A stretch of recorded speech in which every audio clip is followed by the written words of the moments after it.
샬롬, 복된 토요일 아침입니다. 오늘은 사도행전 24장 24절로 25장 12절의 말씀, 마음을 얻고자 하여, 이 제목으로 말씀 나누고자 합니다. 벨릭스 총독의 재판의 자리에 어제 우리가 보았지만 사도 바울은 신문을 받고 공격을 받는 그 자리에서 부활의 소망을 전하는 고백의 자리로 만들었다. 이것을 우리가 함께 보았습니다. 자, 이 벨릭스는 사도 바울의 흠을 찾지 못했어요. 그럼에도 불구하고 가택연금, 구금을 합니다. 물론 찾아오는 사람들은 자유롭게 만나게 해요. 자, 왜 참 이런 어중간한 입장을 취했느냐? 오늘 본문 27절을 보십시오. 24장 27절. 이태가 지난 후 보르기오 베스도가 벨릭스의 소임을 이어받으니 벨릭스가 유대인의 마음을 얻고자 하여 바울을 구류하여 두니라. 유대인들의 이 마음을 얻기 위해서였어요. 정치인이죠. 표심, 소위 오늘날로 말하면 표심을 얻어야 될 것 아니겠어요? 그래야 자기한테 한 표 더 찍어주는 거죠. 자, 사도 바울에게는 잘못이 없었어요. 잘못이 없다면 당연히 구금하면 안 되죠. 가둬두면 안 되죠. 놔둬야죠. 어정쩡한 모습으로 무려 2년 동안이나 이 사도 바울을 가택연금, 하지만 찾아오는 사람들은 자유롭게 만나게 함. 이게 뭐냐는 거예요. 이러지도 못하고 저러지도 못하고. 근데 이렇게 왜 하느냐? 유대인의 마음을 얻고자 하였다. 자, 근데 중요한 게 있어요.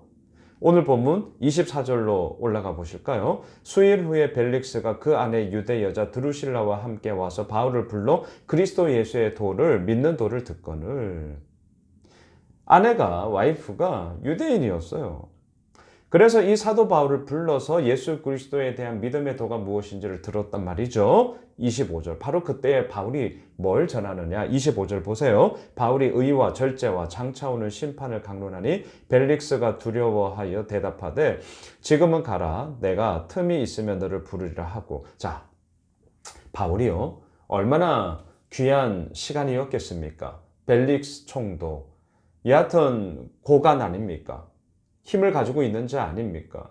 이 자에게도 복음을 전해야 되는데 그 내용이 뭐예요? 의와 절제와 장차 올 심판이라는 거예요. 복음의 풍성함, 복음의 참 많은 내용들, 하나님께서 우리의 삶을 이끌어 가시며 이루어 가시는 그 놀라운 일들에 대해서 얘기하고 나누어 주고 이런 것이 얼마나 많을까요? 생각해 보세요. 하나님으로 말미암아 이루어지는 우리의 삶의 감사, 우리의 삶에 이루어지는 평안, 또한 우리의 하고 있는 모든 일들에 이루어 나가시는 정말 하나님의 그러한 축복 얼마나 많아요? 그런데 왜 벨릭스에게 사도 바울은 의와 절제와 장차 올 심판에 대해서 말씀을 전했냐는 거예요. 왜 그랬을까요?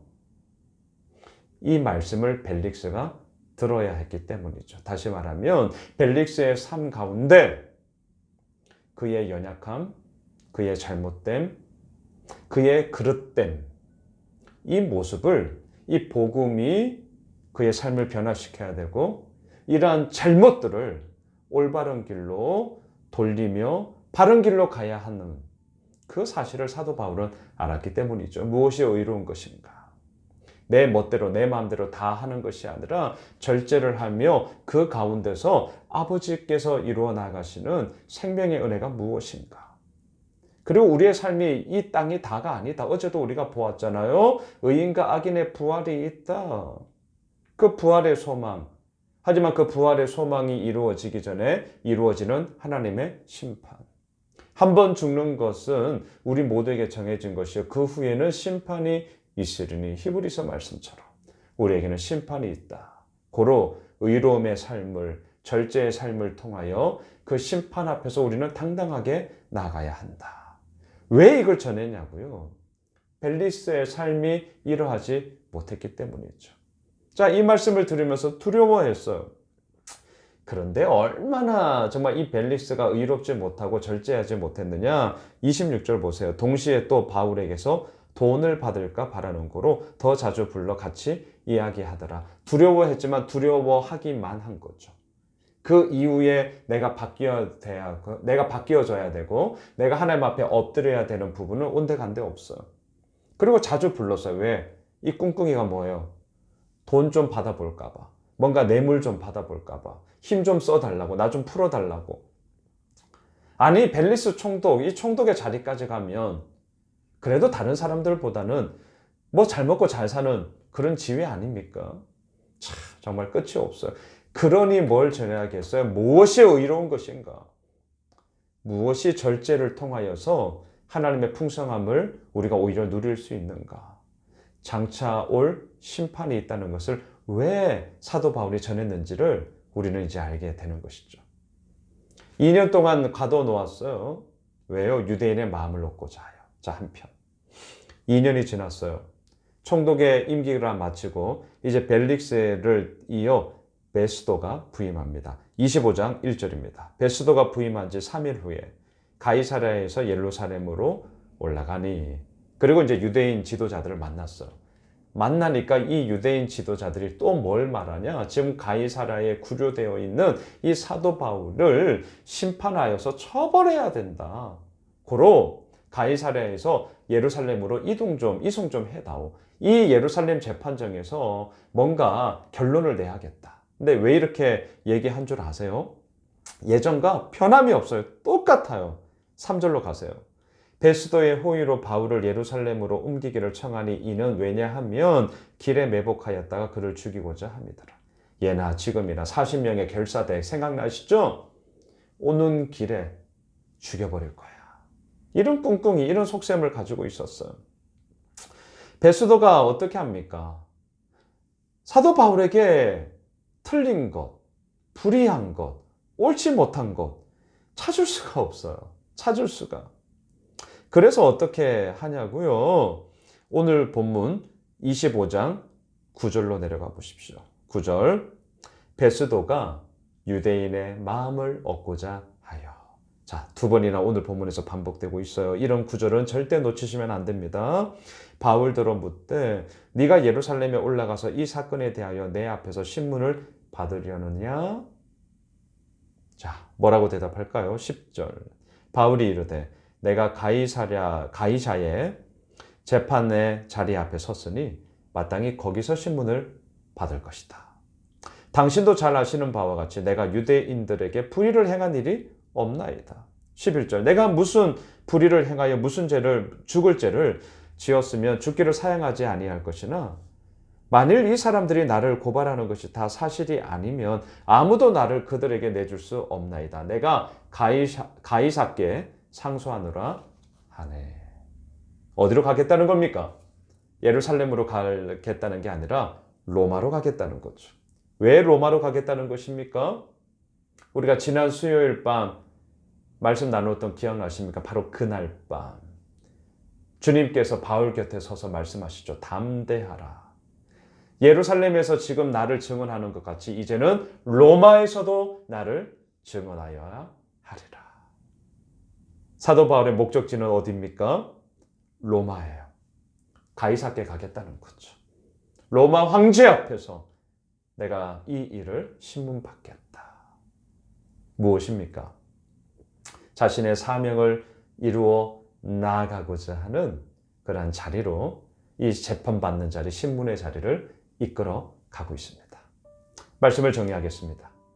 마음을 얻고 싶으시다고요? 저도 마음을 얻고 싶어요. 우리 성도님들의 마음을 더 얻고 싶고요. 더 많은 이들에게 마음을 얻고 싶어요. 우리 모두가 이런 생각을 하죠. 그런데요, 이러한 마음을 얻고자 할 때에 벨릭스 총독, 베스도 총독처럼 유대인의 마음을 얻고자 하여 그들의 요청을 있는 그대로 다 들어주면 되는 것입니까? 하자가 하는 대로 그냥 다 따라하면 되는 거예요? 아니죠. 아니에요. 다시요, 모든 요청대로 다 그 요청을 들어주면 마음을 얻을 수 있을 것 같죠? 하자는 대로 다 따라가면 마음을 얻을 수 있을 것 같죠? 아니라니까요. 그럼 어떻게 해야 마음을 얻을 수 있을까요? 바울이 벨릭스에게 전한 예수 그리스도의 복음을 기억하십시오. 뭐였습니까? 의. 뭐였습니까? 절제. 뭐였습니까? 장차 오는 심판. 의와 절제와 장차 올 심판이 우리에게 있다라는 이 사실을 알고요. 옳은 길을 가는 거예요. 그게 결국 마음을 얻는 길입니다. 다시요. 의와 절제와 장차 올 심판이 나에게 있음을 알고 불의한 길이 아니라 옳은 길을 가는 거예요. 그리할 때 마음을 얻는 거죠. 마음을 얻고자 이 길을 가는 게 아니라 이 길을 갔더니 마음을 얻게 되는 거예요. 너무너무 중요한 것이죠. 목회를 하고 있는 저의 삶도 마찬가지죠. 성도들 마음을 얻고 싶어요. 더 많은 이들의 마음을 얻고 싶다니까요. 하지만 그 마음을 얻을 수 있는 길이 뭘까? 오늘 이 말씀처럼 저 역시 의와 절제와 장차 올 심판을 알고 목사로서의 옳은 길을 제가 걸어가면 되는 거죠. 오늘도 말씀을 함께 나누듯이 이 말씀 앞에 제가 먼저 서서 그 길을 가는 거예요. 예수 호메실교회 담임 목사로서 그 주어진 책무와 사명을 감당하며 가는 거예요. 그 길이 옳을 때에 마음을 얻게 되는 거죠. 바로 우리 모두가 이러한 삶을 살아가는 것 아니겠습니까? 사랑하는 예수 호메실 가족 여러분, 옳은 길을 갑시다. 좋은 게 좋은 게 아니라 옳은 것이 좋은 거다. 뭐 누누이 우리가 말씀 나누지 않습니까? 옳은 게 좋은 거예요. 그 길을 가면 사람의 마음을 얻어요. 그 길을 가면 하나님의 마음을 얻는다니까요. 여러분, 내일 저희 교회 설립 4주년 기념 예배로 또한 하나님 앞에 예배하게 됩니다. 참 뜻깊은 시간입니다. 현장에서도 또한 온라인 실시간으로 우리 함께 그 하나님의 이루어 나가심을 기뻐하고요. 오늘도 그 옳은 길을 우리가 걸어가겠습니다. 고백하며 나아가게 되는 그런 복된 한 날 되시길 주님의 이름으로 축복합니다. 기도합시다. 하나님, 옳은 길을 가겠습니다. 좋은 게 좋은 것이 아니라 옳은 것이 좋은 것이기 때문이죠. 그 옳은 길을 걸어가며 아버지 앞에 기쁨, 아버지의 자랑, 또한 묻 여러 사람들에게 인정도 받고요. 그 가운데 감사와 평안과 능력과 소망의 이야기들을 나누며 아버지 앞에 우리 모두가 함께 서는 그런 귀한 은혜를 더하여 주시옵소서. 예수님의 이름으로 기도드리옵나이다. 아멘. 우리가 가지고 있는 기도 제목 붙잡고 기도하겠습니다.